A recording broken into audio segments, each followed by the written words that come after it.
that it's a little more serious than they thought, but not to the bad degree, I guess, but just more serious, and he needs more time. So you're looking at a few weeks.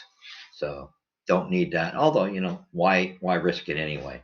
So that being said, now we get to trade talk. There's so many trade talks. Where do you start? Now I've heard this, and I mentioned Joel Edmondson garnering us a first round pick. Everybody laughed at me. Now I go to these podcasts and I hear, oh, because Hughes has come up and said what he wants for his for Joel Edmondson, and what he come up and say today. I want a first round pick. I'm in no hurry to get rid of him.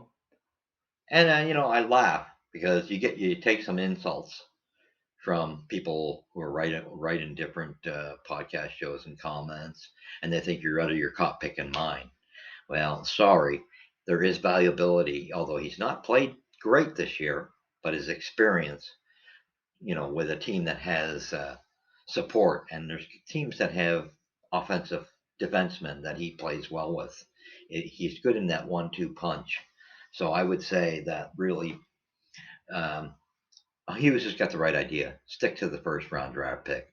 There's no other reason. There's going to be teams that could use a guy like that, and I'm concerned about his back myself, and wondering if that's, and also, the only guy that was really super offensive veteran wise was Matheson, and he wasn't lining up with him very much. They just couldn't seem to match together, and for whatever reason, it's just not working out since he lost Petrie. So I'd say unload him, be patient, but stick to your guns. You got the right attitude. And to all those who said we're crazy when we said he could garner a first round, who's laughing now? Because yes, he's got that type of leadership. Yes, if you give him a team like Edmonton Oilers, for example, perfect team. Toronto's another team that could use this guy. And I hear comments like, "Oh, so and so off the lease is like Edmonton." No, you don't have a guy that's like a Joel Edmonston at all. Muzzin's probably one of your best guys, or O'Reilly. Riley is your best guy, and Muzzin, yeah, he's starting to slow down, but grit he's got. But other than that, your defense you could use an Edmonston. So you don't have these youngsters. Don't compare to that. You do have a need for D.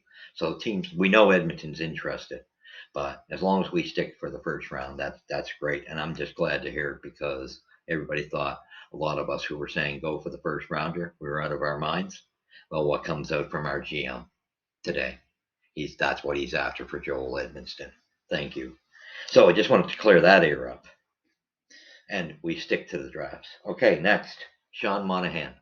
That's the next guy that there's getting garnering a lot of attention. We know, absolutely, to me, you got three guys on this list and to me, every last one of them can get a first rounder and maybe something added to the package. The way Hughes has done his homework and the way Gordon backing him up, these guys got great experience.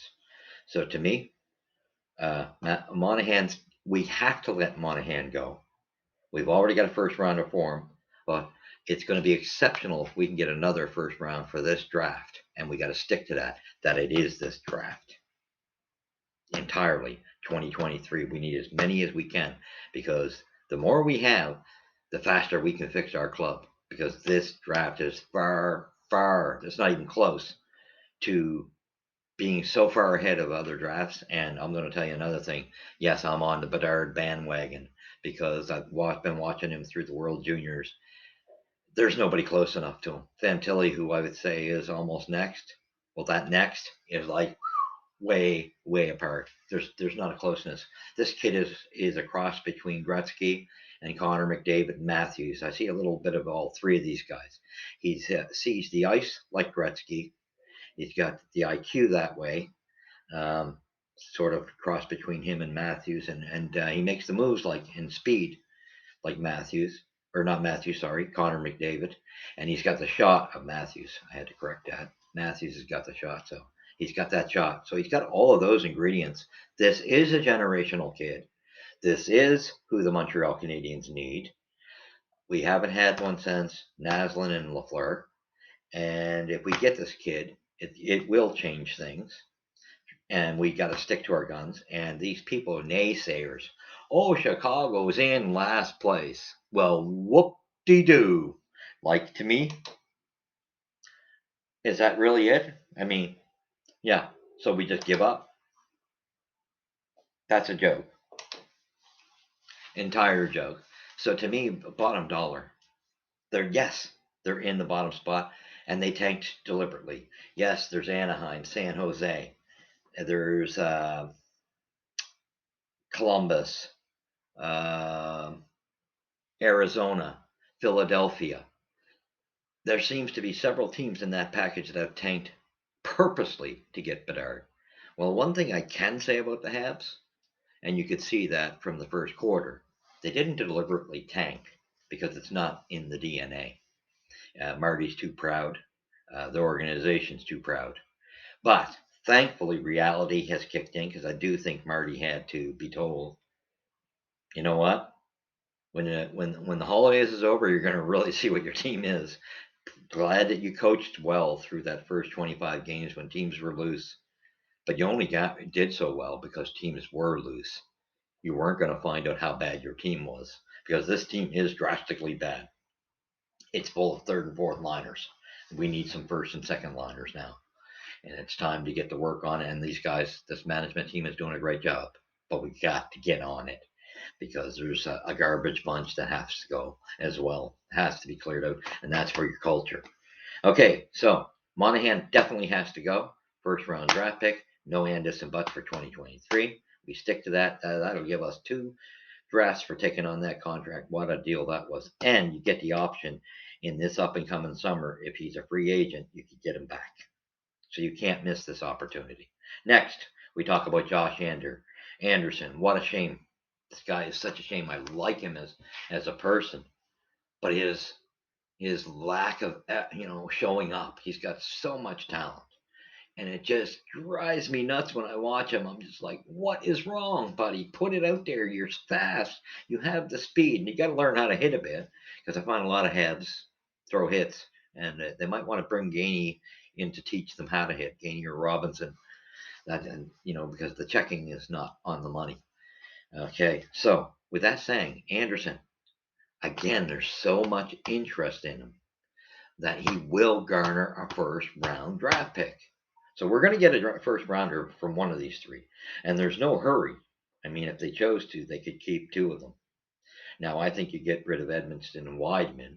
Wideman will get you probably a 5th because he's a good team guy. And we have to clear up that defensive mess so that the kids, because they've outplayed the vets and they're much better quality players. I mean, you got Gooley, who's your number 1, and I think Jack-Eye is right next there in the second pairing. I think that's where that guy goes. And then you got Harris, plays well. These 3 are definitely the first 3 that are solid, and you have some that will be coming up. Now, I'm hoping Barron falls into place, but it's going to be the grit factor for Barron, I think. He's got to be willing to get physical because that's the only thing holding that guy back is the battle on the boards. It just seems like he's running with a bit of fear. So we get rid of Wideman for a 5th round or put him on the waivers, whichever. No big loss. Next thing, you got the Rat Pack. The Rat Pack. Like, really? Yeah, and I think we all can figure out who they are. Like I said, I listened on one podcast, and some people were making it sound like Jonathan Drouin because he got an assist, won the Stanley Cup last night. That is just hilarious. I mean, really, is that really? Do you think that's just it? You got to get rid of. How do you fix a culture when you got poison in there? These 4 or 5 guys got to go. Jonathan Drouin, uh, Dadonov. That's public enemy 1 and 1A. Gone. See you later. Hasta la vista. Trade. You may not get any. You could throw them into a package, and that might work out. Uh, that's about it. Or put them on waivers. You have nothing to worry about. If someone sweeps them off, it clears up your budget. You get the money freed up. So just do it because the coaches have made the mistake of giving these guys the ice time, and that has affected Slavkovsky. And now he's got to be sent to Laval. Then we hit the topic of the World Juniors. I've seen this, and I just wanted to answer it because I seen it on the latest one, and that one mattered to me most because Junkie's he's kind of a special guy to me. One of my favorite podcasters going, him, Marinero, and Knuckles. So I told him in a message that I was addressing this. I had this all planned, and I sat down and talked with some people, and we were all hockey minds, and also listened to Hughes, also listened to Gordon, also listened to St. Louis. The reasoning why they didn't send Slap was due to his bad habits with the head thing and with him holding the stick and the speed of the North American game. If he went to the World Juniors, he would have fell back into the trap of his bad habits. They didn't want that to happen. So really, I could see their point there. And it was like, even though I would have sent him there, I got to say, okay, I understand it now. And then the same thing with Laval that we've been questioning. Who's better to develop him if you pick between Marty St. Louis and that old coach in Laval? Because I don't have a whole lot of confidence in him, even though the Rockets have picked it up a little bit. But I would want him to be in Marty's hands. Problem is, and it's from us visualize. I think Marty's trying to teach him, but I think because the patheticness of the coaching staff behind him being so young, and this is why Alex Burrow's got to go because the power play is toast. We need Guy Carbonneau, LeCavalier. Carbonneau's got the experience, would help Marty make those decisions, right? So yes, I think he could focus on developing Slav better had if he had a veteran with him. And you wouldn't see these veterans because that's one thing about Guy Carbonneau when he coached Montreal. Do you think he rewarded clowns that didn't work for it? And it didn't matter how damn good they were. He sat them out. And that's the only problem. The vets need to be treated like if you're sending a message to the kids, you got to stop because this has been going on in the last 3 or 4 years. And I think it ruined KK. To be honest, I think we blew it with him, and I think we were starting to ruin it with Romanoff a bit as well. It seemed to be certain kids. It seemed like Suzuki was the only kid that got by through that. Even Caulfield was being ruined until St. Louis showed up. So I think we got to get ourselves out of that bad habit of trying to punish the kids. You can't do that. You're in a full rebuild here. You're not kidding nobody. And I know Marty's got the mindset of he's so competitive that he doesn't want to quit. That's fine and dandy. Great. But you know what? You got to also be realistic. This is the perfect time to train that kid properly. But you don't show him an example of rewarding these vets who are garbage players who are putting nothing into no effort at all. They checked out a long time ago. They shouldn't even have put on the uniform. I would have said there was about two and a half weeks prior to Christmas. The only guy out of that 5 pack was Hoffman, who was starting to earn his way, and the rest of them shouldn't even have been able to put on a Canadiens jersey again in a game because it's over, and the culture can't fully change until they're gone, and we have to realize that.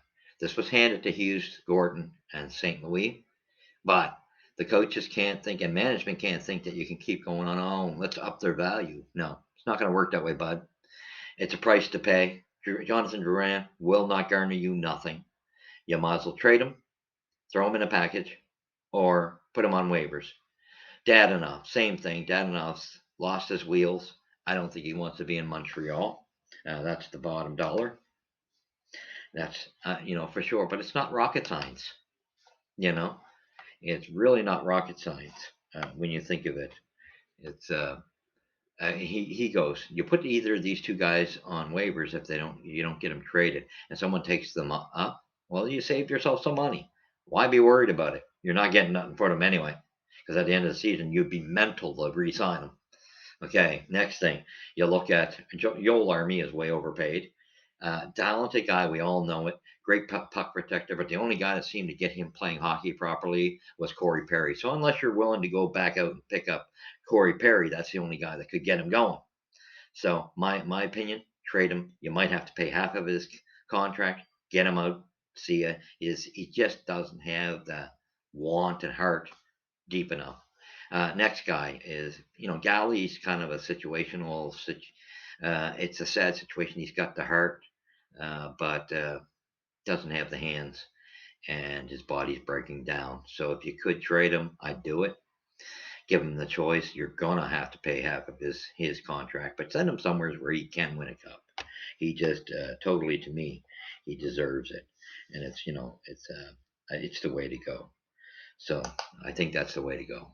You know, uh, with Hoffman being the other guy, he is the one out of that 4 or 5 pack that has at least gained value. So I do think you're in a range where somebody could use that firepower. He's got a good shot when he uses it correctly, but he's got to be insulated, I think, and keep him away from that point uh, to cough up the puck like Drouin's the worst for it, but Hoffman's right next to him. They just bad in that position.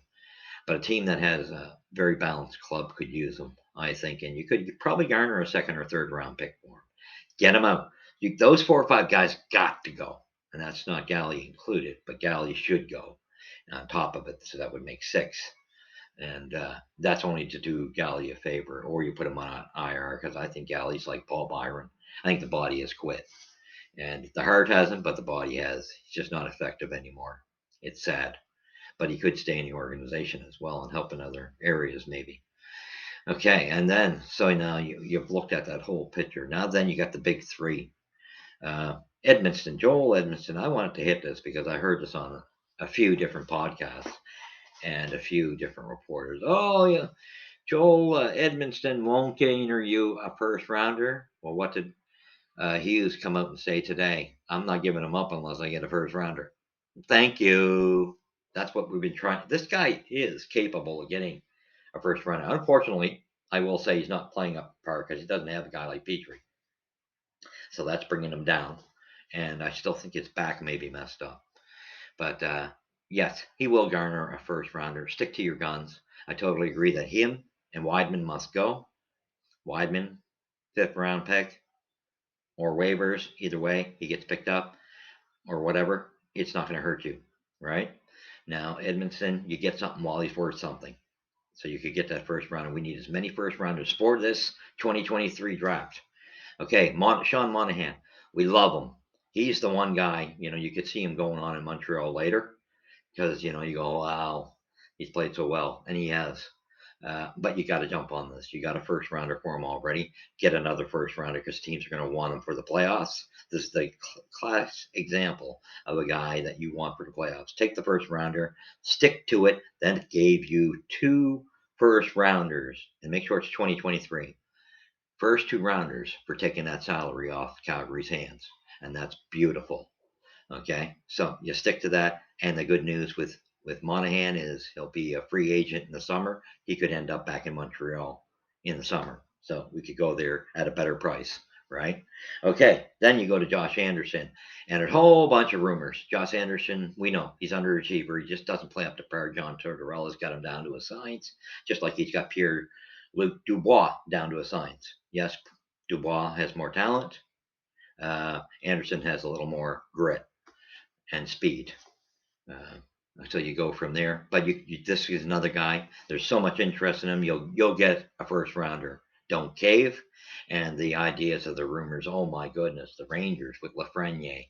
Oh, they want a first round pick this year, and Josh Anderson, and an up and coming player. Really? The guy's not proven. He's in the boats. He's got to get himself out of the hole first. Yes, he's been mismanaged by New York, and I think he'll be a good player. But you're jury, you need to wake up. I'm sorry. The guy is in the same shoes KK was on his way before he left and went to Carolina. So you've got to get him out of the hole before you can put that type of value on him. Now, saying that, as a GM, would I be willing to give up a 2024 or a 2025? That would be, I could live with it. I don't know if I'd do it. I could live with it, not 2023. And truthfully, I think Josh Anderson for him is a fair trade. 1 for 1. They're both underperforming. It would be an experiment. And you can't, it's a little dangerous, though. I'd rather they not do that experiment. Just go for a first rounder wherever for Josh Anderson because you'll get it. There's too many teams interested in him. You'll get it.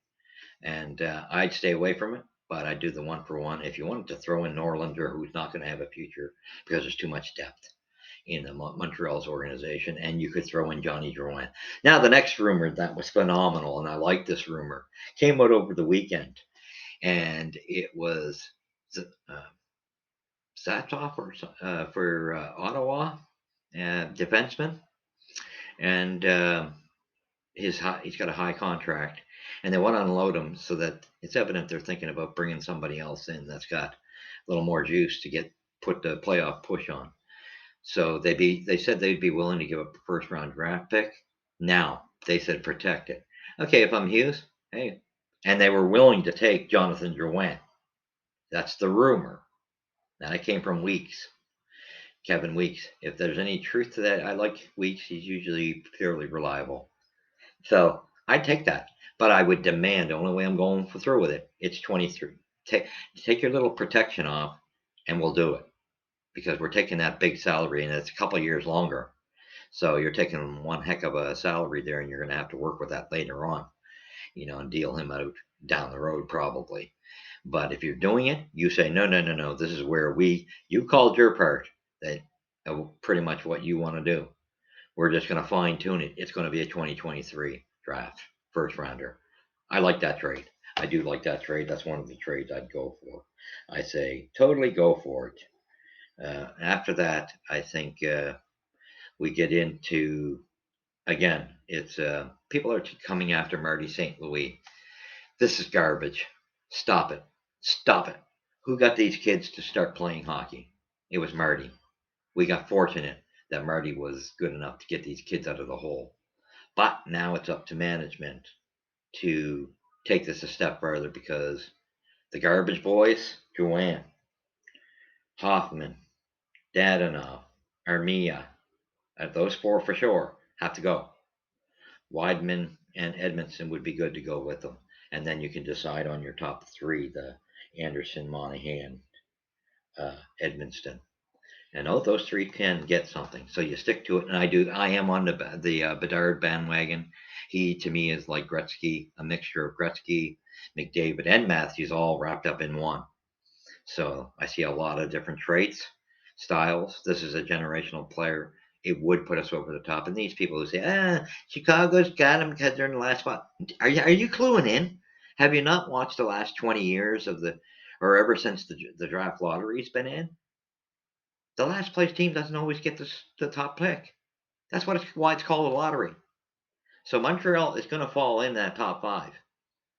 And if Florida keeps falling, I know they won last night, but that was an easy game for them to win. So I wasn't surprised with that one. But they can still keep falling.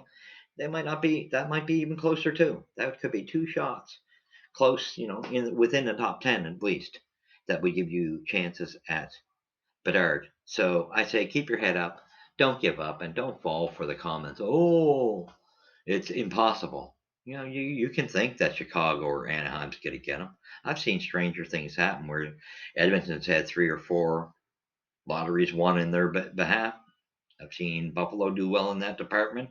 I've seen New Jersey do well in that department. I've seen Toronto do well in that department. I've seen Edmonton do well in that department. So, you know what? That comment just goes right out the window. Then the next thing is again, I think this is going to be make or break. We probably are going to send Slav to the Laval Rockets. And it's kind of scary because this is probably going to make or break him. But I will say he is the best out of the 3 forwards that were in that draft. It's just his ceiling. They had a 5-year plan that the scouts said for him that before he would hit his ceiling. And these big guys like John LeClair, Lindros, Thornton, they tended to do that as well. More so, not so much Lindros, but he's got the head down thing. But the other two did, and there's other big guys in that field as well that have done that. Big players seem to be known for it. So I wouldn't worry about him. He's going to be fine. He's outplayed Shane Wright when Shane Wright was with Seattle, and Shane Wright should have outplayed him because he was the one guy they said was ready, right? And he didn't play like it. And that's because there's a bit of other ingredients missing from his game. Slavkovsky has amazed me because he's played with utter garbage, barely played ice time wise. I'm shocked. He's done well, but now he lost his confidence. He's got to get that rebuilt. So he's going to probably have to go. But Shane Wright is not better than Slavkovsky, and his ceiling is at its max. It will not go up. Cooley will even go up. in his ceiling as well, but he's not even ready for the NHL yet. The best two guys that were in last year's draft that were ready were the two defensemen, and that was Nemec and Juracek. So that was your win there. So with that all being said, I'm probably gonna again. I don't know. I'm debating on another video because I'm trying to rush this one. So I just want to thank you for joining me. I had to hit those points just due to the fact there were so many rumors, and you get tired of hearing, and then you get all these guys with comments that are very opinionated, and they laugh at in a lot of different people's faces, and the people that they're laughing at end up being right. So you might want to take heed and think, keep your mind open before you just think it's your way and the highway. There's people that have been around the game a lot longer that know this game, have played it, coached, and can kind of read what the pros are doing, and the pros, even with that, what's coming out from the pros, they're taking it in. So I want to thank you for joining me. Please hit the likes and the subscribe, and we will see you in the next video. I'm debating on another one. We'll go from there because I'm trying to keep up with all the news. And have a great 2023. And thanks for joining me. Hit the likes and subscribes, and have a great day.